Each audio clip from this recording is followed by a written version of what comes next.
The NFC Beast is here, and it looks like all four teams mean business this year and are going to claim their stake as the best team in the division. It's going to be a tough cookie to crack, but I think I got a good idea how it's going to go. Let's get into it. Let's start off with the Washington Commanders. They went 12-5 last year after being horrible for years.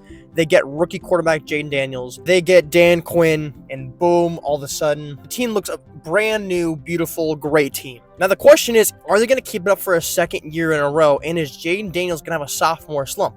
Now, it is tough to say whether Jaden Daniels is going to have a sophomore slump or not, because usually when quarterbacks play that good the first year, they usually don't play better than that. But I don't think Jaden Daniels needs to necessarily play way better than he did last year. If he just plays the exact same, this team is going to be dangerous. This team was in the NFC Championship game last year, and they were just a damn good team, and they only really got better on the field. They got picked up Deebo Samuel, and Deebo Samuel, he's kind of getting up there in age. He's kind of got rickety knees, you know. He's made of glass sometimes, gets hurt a lot, but he's still a valuable piece to the puzzle on this team, and he could be a great guy as a runner or a wide receiver if you want him to be. He's good at blocking, you know. He's still got some use to him in those old legs he's got right there. And they also picked up Laramie Tunsil, who is a bona fide good tackle, and he's going to be the starting left tackle for the Washington Commanders, and that is a huge step up.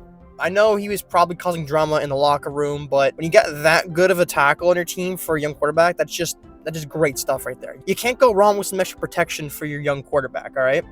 Now, the defensive side is still looking a little weird, right? The defensive line is still all right. You know, they got Dorrance Armstrong. They lost Jonathan Allen, but Jonathan Allen was kind of hurt. They grabbed Javon Kinlaw, who's okay. Jarizon Newton, Deron Payne. Bobby Wagner, Unk still got it. He can't cover the way he used to, but he's still a pretty good run stopper, and he can still move. Frankie Luvu is a solidly good-ass linebacker who was a great pickup last year. It was all the pickups were just worked out really great. Now, the running back core on this offense is a little weird, right? Because they got rid of Brian Robinson. He was shipped off to the San Francisco 49ers. And they still have Austin Eckler, who is still only like, dude's like 5'8", 5'9", 30 years old, but he can still play. He can still catch that ball, do a juke, a spin move, and go up the field. But the secret weapon the Washington Commanders have this year on the running back core is a guy named...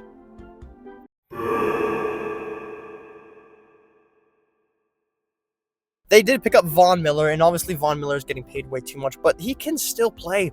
It's a weird... the Washington Commanders just pick up a bunch of old-ass players, and then it just works. It just works. They pick up a whole bunch of old players, and it just works, all right? I don't know what to tell you, man. Von Miller is going to drop like 13 sacks this year for no reason.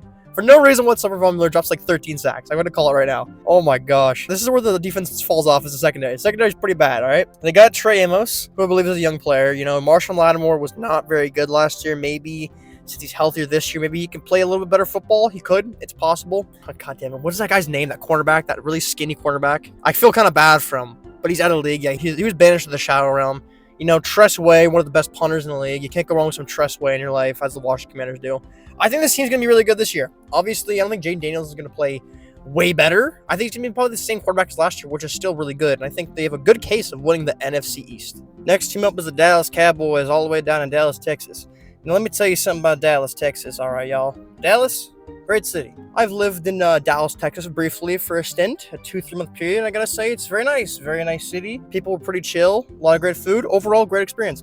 But the Cowboys are like ruining reputation for everything, okay? The Cowboys are. And I don't know why. I genuinely don't know why. Because the city's great. It's just a cowboy name, right? It's just a cowboy name. But that's enough about the city. Let's get on the damn team. I'll stop yapping, all right? They got a new team, all right? Mike McCarthy was let go. He didn't even get fired. That goes to show you how bad this thing was, that Mike McCarthy clearly should have been fired. And he left on his own terms. That's how bad it was. Brian Schottenheimer is not the head coach. And let's be honest here, guys. Brian Schottenheimer, he's like a gazelle calling plays out there. He's a little scaredy cat going out there calling plays, right? He's always been a very okay coordinator, but you want to get an okay coordinator to be a head coach. There's been amazing coordinators that have sucked at head coaches. But now you're just going to make him one? A little gazelle out there, and his little antlers out there calling plays for Dak? Dak, throw a check down from 3rd and 12. Really? You want that guy calling plays? I don't think so, man. O-line, don't know what's going to happen. Tyler Guyton struggled a lot last year. Andrew Thomas, he struggled a lot in his first year and blossomed in his second year. Possibly pop off, you know, but he already got hurt. He's going to be going in a little bit banged up. I know he says he fully healed, but that shit never really fully heals. That's just enough healing for them to play. So he's already a little banged up. They got Terrence Steele, who's a mediocre tackle. Cooper Bebe, okay lineman, and a new guy. Tyler Barker could be good. He actually could be really good. And then they got a replacement for Zach Martin. Zach Martin's a Hall of Fame guard. He's gone. Even whoever replaces him, it might be Tyler Booker or some other dude, that is still a downgrade from a top 3 guard every single year and a Hall of Famer. Just saying there. But the thing is, I think Dak is going to have a bounce back year this year, because Dak usually been pretty good. Last year, he didn't play that good, even before he got injured. Let's be real, like, he was still not playing that great. He didn't have many weapons, though. This year, I think he's going to play better, because I think Pickens and Lamb will actually work for the most part until Pickens crashes out and ruins chemistry on the team. But I think it'll work for the most part. Also, Jake Ferguson's out there. Running game, not looking good. Miles Sanders is the worst running back in the league, no question. Javonte Williams is okay. They have Jaden Blue, who's the rookie. He's looked okay. He hasn't beat out Javonte Williams for a starting job, which is a little concerning. I'd be concerned if you can't beat out Javonte Williams for a starting job. That's just me, though. Whatever. The D-line also looks very worrying, because Micah Parsons, is he going to play? He probably will play. But, like, what does this D-line have? Like, they lost Dorrance Armstrong 2 years ago. They lost DeMarcus Lawrence. They lost Chauncey Golston. They have Oza Odigizua, who's a really good player. That's kind of it. If Micah and Oza are only guys in the line, and that's really good, but, like, it was a shell of its former self from years prior. The linebacking core, listen, guys, I'm just going to be straight about linebackers. Unless your linebacker's like a top 10 linebacker, it doesn't make a lick of difference. I don't think Damon Clark and Liafu and Kenneth Murray are going to make a huge difference for this defense. You got thing 1, 2, and 3 on the field, just doing tackles. They're not going to do anything. They're just thing 1 and 2. Thing 1, 2, and 3, all right? They're just guys. Trevor Diggs, I think he's cooked. He tore his ACL, but even before that, he was not playing very good last year. Like, I don't mean to be mean to, like, Chris Olave, but when you're getting cooked by Chris Olave, dude, and you're supposed to be a star cornerback, dude, that's just bad. That's just bad, dude. Like, Chris Olave is a good player, don't get me wrong, but if you want to be a star cornerback and burnt by Chris Olave, you know... You know what I mean? Does anyone know what I mean? Okay, whatever. You know, Deron Bland, though. Deron Bland is actually a legit good cornerback. He was kind of that guy. He had his, like, Diggs year with a lot of interceptions, but he's getting burned. But he actually played good last year, and I think he's actually a legit good cornerback. Cowboys fans also like to hype Kalen Carson, who's just a guy. He's just a guy. He had that one game last year where he played okay, because they're facing the Browns, but Deshaun Watson sucks, so it didn't matter. And then he just got burned the rest of the year. Derrick Henry sent him to the shadow realm. He's just a guy, guys. Like, listen, he's not going to be a star. And Brandon Aubrey's actually pretty good. Overall, this team looks really concerning, but I think Dak is going to carry this team, because if Dak sucks, this team's going like 2-15. He's going to need to carry these boys. Giants.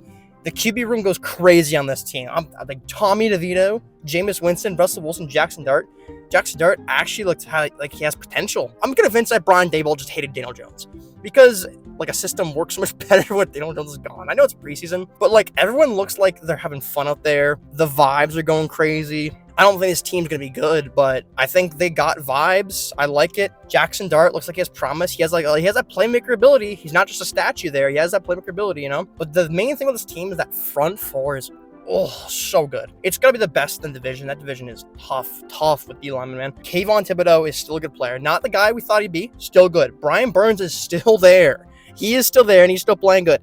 Dexter Lawrence, top 3 defensive tackle. Abdul Carter apparently looks really freaking good. If this guy is like Micah Parsons was in his rookie year, the Giants have a Hall of Fame level, like, defensive line here, because they essentially have Micah Parsons and Chris Jones on the same defensive line. It's unstoppable. And even guys, they have, like, Chauncey Golston, too. Like, that guy's a good player, and he's on the line, too. They can wheel him in there, too. And listen, like, the O-line, get it to the O-line. The O-line is dependent on Andrew Thomas. It really depends if this guy stay healthy. If he can stay healthy, pretty good O-line. If he can't, bad O-line. All on him.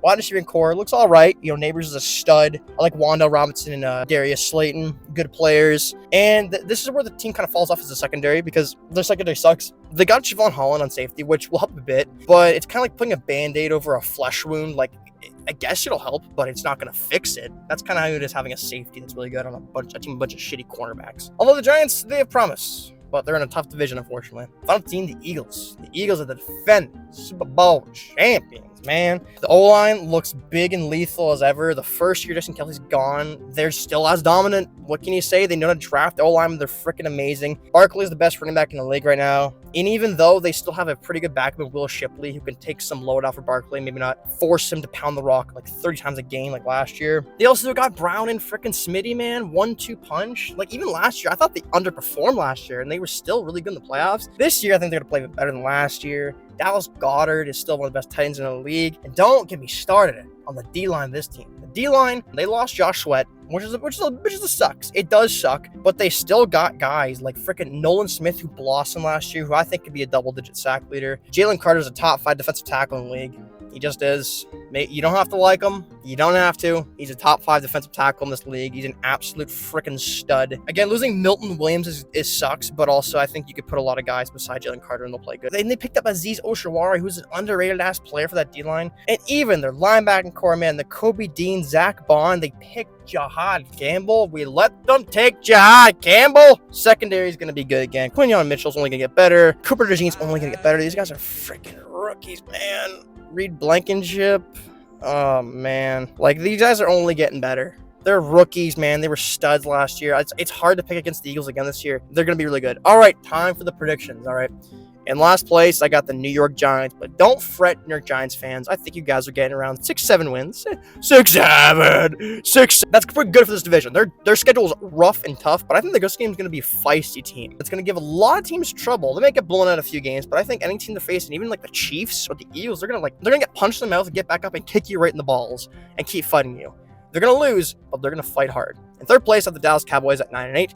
I think Dak is going to play really good this year. This is why I'm giving them 9-8 record, because I think the team overall looks very weird and shaky. But I think Dak's going to bounce back year. I think CD, Pickens are going to play great. Again, if Dak sucks, this team could go 3-14. That's plain and simple. This team could be the worst team in the NFC East. But I think he's going to carry the load. I think Dak has shown he can carry the team when it's really bad. He can't carry them when they're like in a playoff situation. But like when the team's dog water bad, he can carry them pretty well. So I think he'll have a great year. But overall, the team's not as good as next 2 teams. And that's why the next place is the Washington Commanders, because the Washington Commanders finished first place. Oh my God, the twist. You thought I was going to say the second place. The Washington Commanders finishing first place, 12-5 record. This is the year for the Commanders. Listen, I'm a superstitious guy. I'll admit. I can't see a team repeating in this division. And the only team I can see threatening the Eagles is the Washington Commanders. And like I said before, they still got a good team. Now, I don't think Jane Daniels is going to play way better than he did last year. I think he's got a similar season. But their O-line's better. They got Von Miller. They got Von Miller, you guys. This is the year, all right? They picked up Tramos, who could help their secondary very much, and they got at the running game. I think it's the year. I think the Eagles are going to be a little bit worse this year. I think the Eagles are actually going to finish the same record as the Commanders at 12-5, but just have a tiebreaker loss, putting them at the 5 seed, the first wild card spot. It is what it is. This is how I think the NFC East is going to go. And that is the video, everybody. Please leave a like and subscribe, and I'll see you for the NFC South. Goodbye.